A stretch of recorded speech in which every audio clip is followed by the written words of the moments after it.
Kenapa sih anak zaman sekarang mudah emosi dan agresif? Di otak manusia itu ada namanya sistem limbik. Nah, sistem limbik ini ada 4 hal. Pertama, ada yang namanya hipotalamus, lalu ada hipokampus, lalu ada amigdala, baru namanya korteks ya, limbik korteks.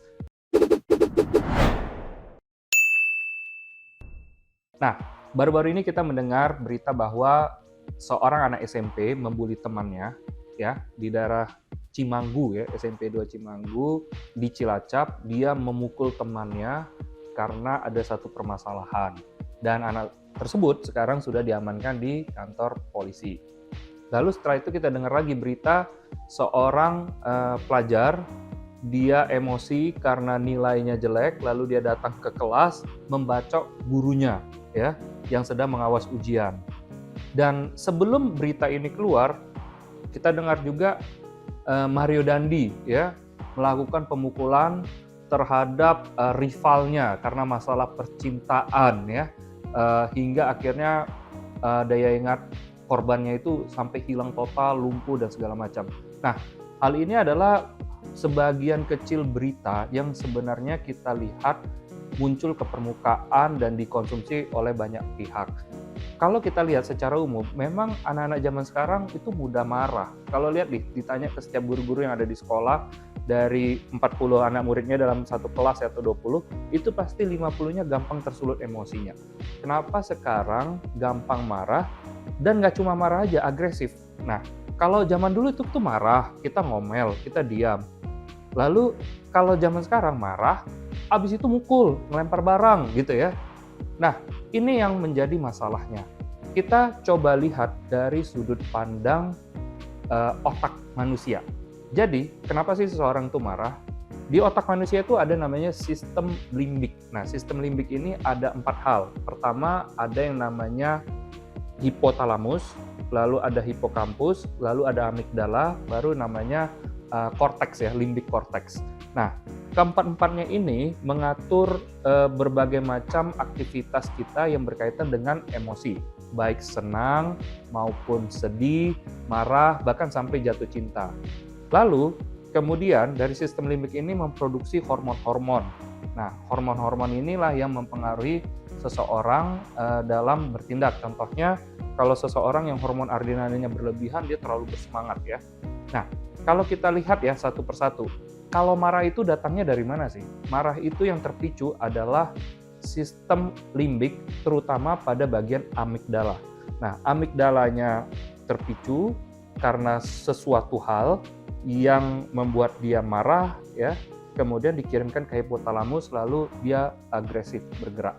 Nah, keempat sistem limbik ini erat kaitannya dengan memori. Artinya apa yang disimpan oleh otak anak tersebut sepanjang dari dia kecil hingga dia di umurnya saat ini ya. Ada yang remaja, ada yang dewasa. Dan kenapa seseorang bisa menjadi sangat agresif? Biasanya di sistem limbiknya ini, di bagian salah satunya terjadi kerusakan. Lalu bagaimana cara memperbaikinya? Nah, kalau memperbaikinya tentu lebih PR, tapi yang mudah kita lakukan adalah mencegahnya.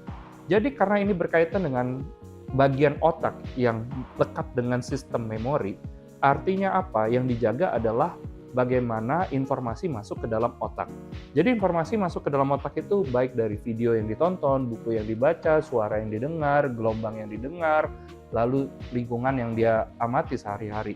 Nah, kalau kita lihat zaman sekarang, mudah sekali emosi karena contoh, dulu game online tidak semudah sekarang diakses. Kalau sekarang game online itu mudah banget diakses dan setiap dari kita itu bisa berinteraksi dengan orang di negara lain yang memainkan game yang sama.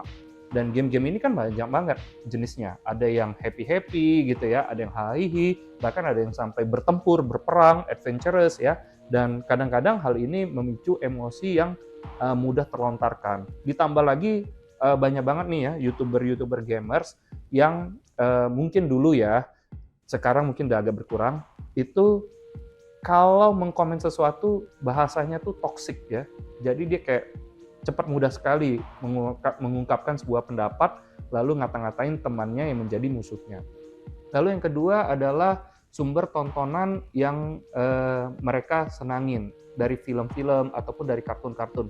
Kita temuin ya kalau film-film zaman sekarang, bahkan kartunnya itu ada kartun yang sadis-sadis ya, yang mukul ya, lalu kemudian mengeluarkan darah ya, dan lain sebagainya. Lalu yang berikutnya adalah, yang terjadi adalah informasi yang kalau mereka sudah berbuat kesalahan, kan pada intinya anak-anak ini kan kalau buat kesalahan, dia kan nggak, kadang ada yang belum tahu, kadang ada yang tahu, ada yang kadang belum tahu. Begitu dia belum tahu bikin kesalahan, tapi dibiarkan saja, nggak apa-apa lah ngelempar barang, biasalah anak kecil gitu ya. Lalu dia emosi sesuatu ini dilempar gitu ya, atau lempar remote TV gitu ya. Dia nggak apa-apa lah, biasa, dibiarin saja. Nah, otaknya merekam, ya itu nggak apa-apa gitu ya.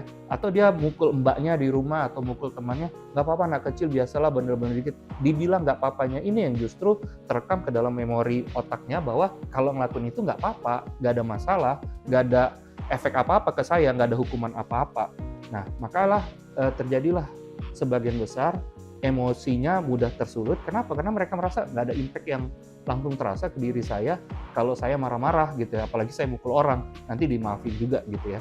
Nah, ini yang menjadi pelajaran bagi kita bahwa kalau dilihat dari sistem otak dari seseorang itu tergantung apa yang dia lihat, apa yang dia baca, dan satu lagi apa yang dia konsumsi.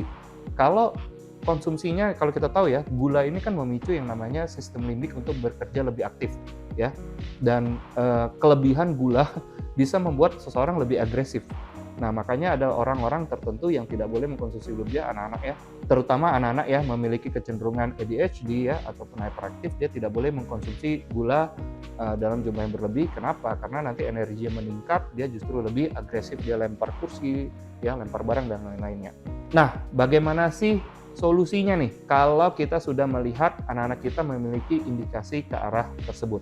Pertama, salurkan kelebihannya ini ya, kelebihan tenaganya dan emosinya ini ke sesuatu yang memang ada batasannya dan ada yang pelatihnya. Contoh, bela diri ya. Kalau dia suka mukul-mukul, suka lempar-lempar ya, ataupun suka nendang-nendang, coba dia masukin ke taekwondo, masukin ke boxing gitu ya.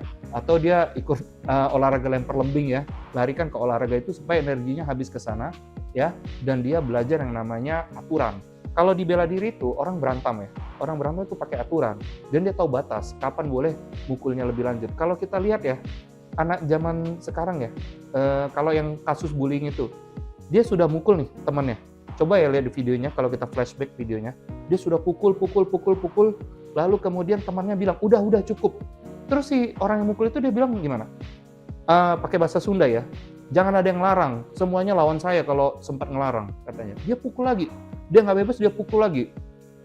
Korbannya bangkit, dia pukul, dia tendang, ya, dia piting dan segala macam. Nah, ini yang membuat dia nggak ada batasan emosi.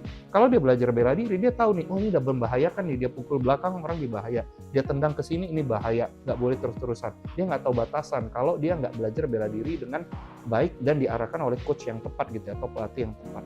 Nah, yang kedua, kalau sudah diberikan ya aktivitas olahraga, maupun bela diri gitu ya, dan olahraga lain, yang kedua adalah masukkan dia informasi-informasi yang mempengaruhi memori otaknya bahwa hal-hal tersebut bukanlah hal-hal yang baik. Masukkan memori yang berkaitan dengan cinta kasih dan kebaikan.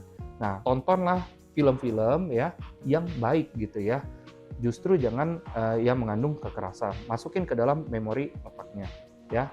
Yang ketiga, kita percaya bahwa otak ini bisa dibenarin dengan wave ya, dengan gelombang.